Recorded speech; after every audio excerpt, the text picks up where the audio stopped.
Hello, it's the Pain Points podcast from Mindtools. Every week, experts, insights, ideas, and crucially, applications so that we can all get better at what we do.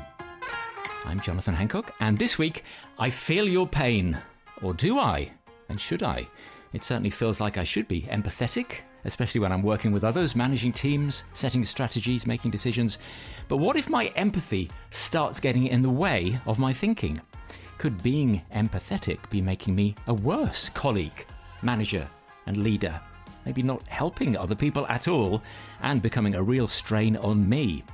Prepare to rethink some of your previous ideas about empathy in the light of new Mindtools research. This is Pain Points. What's the problem with empathy? And you should know now how this works. I say Mindtools research, you say Anna Barnett, and here she is. Hello, Anna. Hello, Jonathan. Lovely to have you here. Dr Anna Barnett, who heads up our research and insight team here at Mindtools. And look, in her hand, our latest report, The Empathy Problem, Balancing Emotion in Decision-Making, which obviously we felt we had to unpick on Pain Points, because empathy relates to people's pain, doesn't it? It sounds like there is a problem here as well, which we like digging into. This is very much our stock in trade. So let's go for it. Empathy. It always sounded to me like a very positive thing. So did you set out on this research because you knew there was a problem with empathy, or did this problem emerge as you went along? Good question. So I did know that there might be a problem with empathy, but I was probably on my own in that knowledge for a little while. And the reason I knew is because I read a really great research paper last year by Kaiser, and it came out in 2024, and it was essentially looking at some data that had been collected before the pandemic and then a few years later. The team actually measured empathy within managers and looked at the teams that they manage and collected data from them in terms of their productivity and their performance. And that's when they discovered this, what we call a curvilinear relationship between empathy as a skill and business outcomes. So what we mean by that is a lot of our skills are linear in terms of the more we have of these particular skills, the better we are, the more likely we are to achieve something. Yeah, you can't have too much of lots of things. Exactly. Yeah. The better you are at delegating, for example, the chances are the team are going to benefit from that in the long term. With curvilinear relationships, we basically see that things start to improve for a while and then suddenly they start to tail off and end up having more negative outcomes than we would like to see. Right. So for this particular research paper that I had read, it was really interesting because they were saying that actually empathy, if you have too little empathy or too much empathy, you can have negative impacts on people, on teams, and therefore the business by extension. Right, so there's a sweet spot there identified in the research. There is. Yeah. Which, of course, isn't helpful because we talk a lot with managers and each other about balance, and we're always saying, well, there's always a balance to be had. And I find that unhelpful a lot of the time because it's a bit exactly, it's a bit airy-fairy. But the relationship here, I remember reading it and suddenly thinking, gosh, that's brilliant. Like, it makes so much sense, because I was reflecting on how I am as an individual and realising that I am generally someone who is quite empathetic. I do care about the people around me, how they're feeling. I do often find it easy to relate to them. And I've always seen it as such a positive thing, because why wouldn't we? Yes. The intention when I am being empathetic is, to care about those that I'm working with or, that are around me. Yes, and you wouldn't expect anyone to turn around and say that, Anna, she's too empathetic. Exactly. So I found it fascinating because when I was reading the paper, I then sort of reflected on perhaps some of the examples that I had myself where maybe I have been a little bit too empathetic, or I have allowed the emotions of others to influence a decision that I've made or an action that I've taken. And actually the outcome wasn't that positive, or maybe didn't have the desired effect that I was intending to have for whatever reason. Yes. And so I did come into this research with this knowledge. However, as we do with all of our projects, we never set out to try and, tell a story before we've seen the data. So we always have assumptions. And one of the assumptions was empathy might be a problem. Yes. If we have a certain type of empathy or too much empathy. And so we kind of went into the project wanting to test that assumption. And so we were looking at emotions decisions and the interactions with skills and decisions that we make as managers. But we didn't quite know what we were going to find. And actually what we did find, of course, was very supportive of that earlier research. Yes, well, let's look into that then and focus on managers who, as you say in the research, are very much decision-making machines. It's what they do, isn't it, day after day? And I guess so many of those decisions are about delegating, and that has a particular place in this report, doesn't it? Delegating or not, and what to delegate and to whom and how much. And I can see how emotion could play quite a part in that generally, let alone the empathy bit, because I guess you're always thinking, what do I know about what this person's going through and that kind of feeling side of our relationship, and how do I use that to decide how much I delegate to them? So you can see there's a clear link there between delegating and empathy. There is, and it's probably one of the best examples, I think. And as you say, as managers, decision making is our bread and butter. Yes. And so I think delegating is one of those that we do almost instinctively, and usually that's shaped by all sorts of experiences. So I might know that you, Jonathan, are excellent at copy editing my report, and therefore I'll just share it with you by default because I have that experience having worked with you and knowing who you are. But the reality is I've not considered that there are other people that might be in my team or around you that could also do that job, could do it better. I have no idea, but I haven't explored it. No, I'm not saying that at all. But I haven't explored it or made a rational decision. I've just been led by my experience and my positive experience of having worked with you, and therefore that job goes to you by default. And I think lots of managers do this, and we have to do it because we don't have all the time in the world to make decisions really purposefully, carefully, and to consider all the facts and to really analyze a decision before we make it. And so we do have to be a little bit intuitive. But emotion, of course, plays a big part because I might just really like you, Jonathan, and therefore want to give you tasks that I know you're going to enjoy. But the people around me are seeing me almost having sort of favoritism perhaps for you because I have a good relationship with you. That's a very positive feeling for me. I want to make sure your life is better because of that.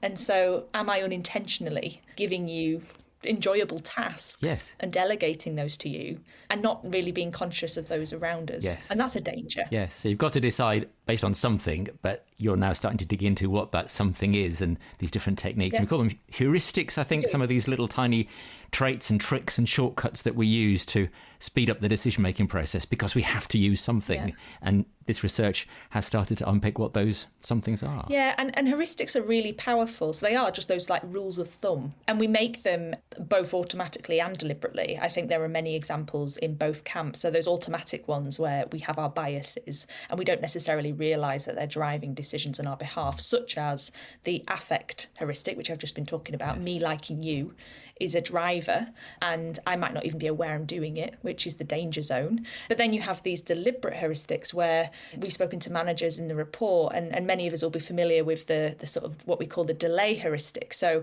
maybe sit on an email before you respond to it because you don't want to make an emotionally charged response that then it becomes a problem later on. That's a good technique in that case. Exactly. And so sometimes we can learn heuristics that can be really, really helpful to us as managers to make decisions quickly, but are based more on something that is grounded in some kind of evidence. So that's the tricky bit, is trying to figure out how we do that. I think a lot of managers do it by actually learning from each other. I might share something that worked for me with you, and you therefore might sort of give it a go and see how that works for you.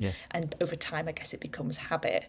But that itself is a danger because I'm biased. I have my own experiences and I share them with you saying, well, this worked for me doesn't mean it's going to work for you. There's challenges within that space that I think make it difficult to get right. And it's so fascinating, all these different ways in which we make decisions. And as managers, we know the speed at which those decisions often have to be made and the stress under which we're working. So you can see why we often do go to these tried and tested decision-making techniques, and also why some people might be a little bit reluctant to go into this kind of emotional level that we're talking about today because, I don't know, do they just say, well, I'm too busy, I've got to make a decision, I've got to do something fast, I kind of know what I'm doing, I've been in this business long enough, I'll just go with my gut. And I don't think that that's always wrong. I think there was a really interesting research study, and I cited and talked about it in the report, about investors who make decisions, and it was talking about those who are actually more emotionally invested in the process actually did better over time than those that were kind of detached from it.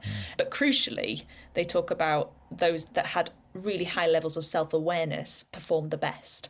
And I really liked it because many people, when they read through our research and look at the sorts of different skills that we identified as being crucial for great management, they ask, well, okay, which one should I really prioritise? Which is the kind of the best skill? And it's a really tricky question to answer, but I do often pull on self-awareness because of how it just so interacts with everything else. Yeah, absolutely. It's the place to start. Yeah. Of course it is. If you have really high levels of empathy, for example, that makes you a wonderful human being.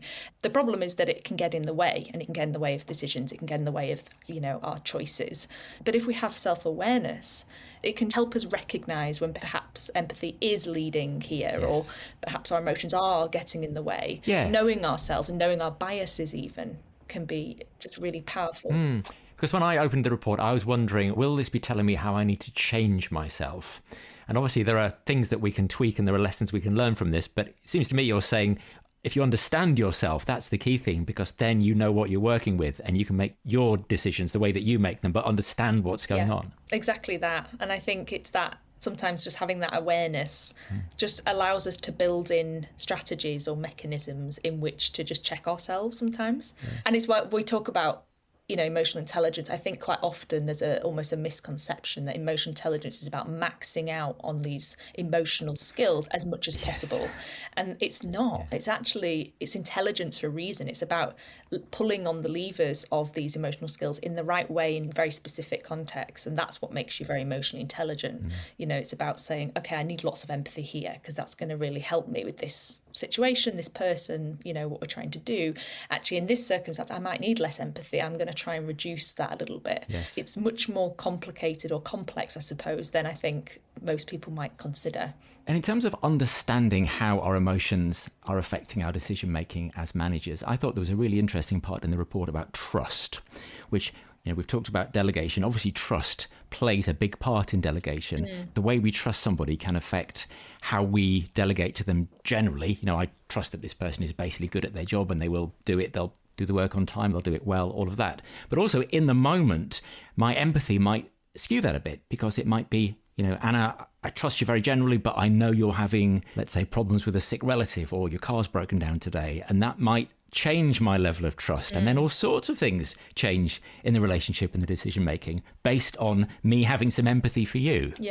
Yeah. I mean, trust was the number one reason that we discovered managers delegate to their people. And it makes so much sense. But trust was very interesting because, as you say, that emotions also dictate trust. And there's this big interaction between these things. And as you say, if you're thinking a lot about what people are going through or what they're dealing with, then suddenly, you might step back on giving them, really important tasks because you want to alleviate them from any further stress. Yes. But there were many stories when we spoke to managers of how this isn't always worked out in their favour. And critically, we realised that there is a really important skill related to transparent communication that has a really key part in this. So we had managers, and I think I'm guilty of this myself, where I think I know what's best for other people based on my emotions and what I would like. Yeah, and emotionally intelligent people, I suppose, can go in that direction. They can get so empathetic that they think, I'm great at this. I know exactly how you're feeling and I know exactly what you need. Exactly. And we do it because we ourselves, we are all individuals, and how I expect to be treated or how I would like to be treated if I was going through that same situation doesn't mean it's going to apply for them either. Yes. So we had lots of cases of this where, managers were making decisions on behalf of their people, let's say in this delegation space, deciding to hold on to tasks themselves rather than give them to somebody because they've got stuff going on, personally, for example, thinking that must be the right way because if I was that individual, I wouldn't want people to give me lots of work. But actually, there were cases where those people were going through stuff personally, did want the work. They wanted distractions. They didn't want to be sat sat, at work kind of not doing anything. They wanted to get stuck into projects. They wanted to get their head, in the zone so that they could get distracted from whatever else is that's going on around them. And so over time, that actually started to erode the relationship between that individual and the manager. So trust started to break down between them because they didn't understand, why would my manager suddenly stop giving me, all this work that I had previously, without necessarily realising that the manager was just doing what they thought was the best thing for that person. It was really sad because there were lots of cases like this, and I think, gosh, it must happen quite often where, you've got managers that actually have wonderful intentions and individuals that aren't understanding what those are. And over time, that can be problematic. Now, when we talk to these same managers, they then sort of realise, had I just had more transparent communication with that person and told them, I'm going to make this decision because I think this might be right for you, that individual then would have an opportunity to say, well, actually, no, I would like to keep my workload high. I want to be distracted. Like, this isn't the right approach for me. Yes. And that whole problem would have been solved in 5 minutes and not have, caused a breakdown over 5 months. Yeah, that's true. And I think often, and I'm sure I'm guilty of this, empathy is based on not enough information. You hear about something and you immediately almost jump to conclusions. And if you're a very empathetic person, you go to the extreme, that curvy linear effect comes into effect because you're suddenly off thinking, right, this person's obviously desperately unhappy now. They're going to need this. They're going to want that. And it's not really based on information, which you could have got by talking to them. Yes. But that's not always easy. So that's the really interesting bit, how you help people to be better at having those transparent conversations and knowing how much information to ask for. And it all comes from that self-awareness and from building good communication, building good relationships. Yeah, and that's it. I think if you're in a situation as a manager where, somebody in your team is going through something, you become aware of that, you feel that emotion on their behalf and you're about to start making decisions that you think are going to benefit them. I think it is just about building in an opportunity to just talk them through it. And I think it's really nice for a manager to say, look, I really feel for you. Yes. I feel as though, you are probably struggling, or you might be finding this really difficult, but give them an opportunity to say yes or no. And this is a great way to build self-awareness, because as well, that ability to read someone else's emotion, or even that social sensitivity piece that we talk a lot about in Mindtools, able to read emotion. The best way to get better at that is to actually sense check regularly. Am I reading the emotion correctly or not? And I think that's those opportunities to have those conversations, as I say, before you make a decision, builds the trust, it builds the relationship, it allows them to know that you care. Yes. It allows them to have a say on how a decision is therefore made, or even if there isn't an opportunity for them to have a say, at least they can understand why you made it. It's that understanding from their perspective of, why are you giving me less work? Well, okay, now I know why you're doing it, and it's because your intentions are good, as opposed to just being on the receiving end of that and just having less work and suddenly feeling, does my manager not trust me? Is it that they don't value me anymore? Do they think that I can't handle these sorts of things? And all the many other spiraling thoughts that those people probably have. And the more as a manager you do this and improve your self-awareness and have these conversations and then reflect on them afterwards, the better you get at understanding how your decisions are affected by your emotions, and you get into this very positive cycle of improvement. You do. Yeah, and it builds, and it probably quite quickly over time, actually, as well. Yes. Yeah, I think we all just have to accept that, we all have our biases. Yes. They say, somewhere in the region of about 95% of the decisions that we make as humans, not even just as managers, but as humans, are guided in some way by emotion, either our own or by other people. But most of us don't realise this. We call it the rationality gap in the report. So we found that 4 in 5 managers said that they could make decisions without being impacted at all by emotion.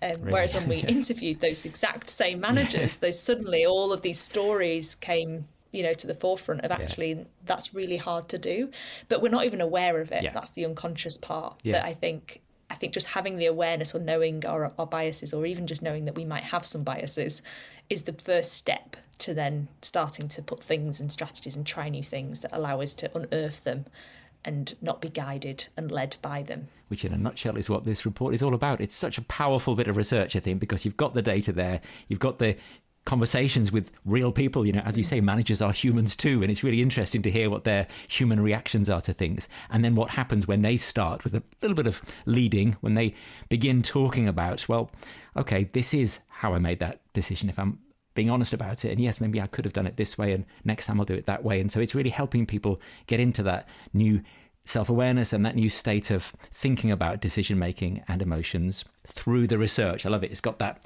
strong backing to it too. For sure. But what about in whole organisations? And if we think about leaders and managers of managers, are there some things that they could be doing to improve their managers' ability to make good decisions with empathy and with emotion? Yeah, I think there are many things. And again, we talk a little bit in the report about some of them, but I think we all have a responsibility to almost call each other out as well in circumstances. So, if I see you, Jonathan, making a decision on behalf of someone in your team that I think could have been, emotionally charged or whatever, maybe having that conversation with you.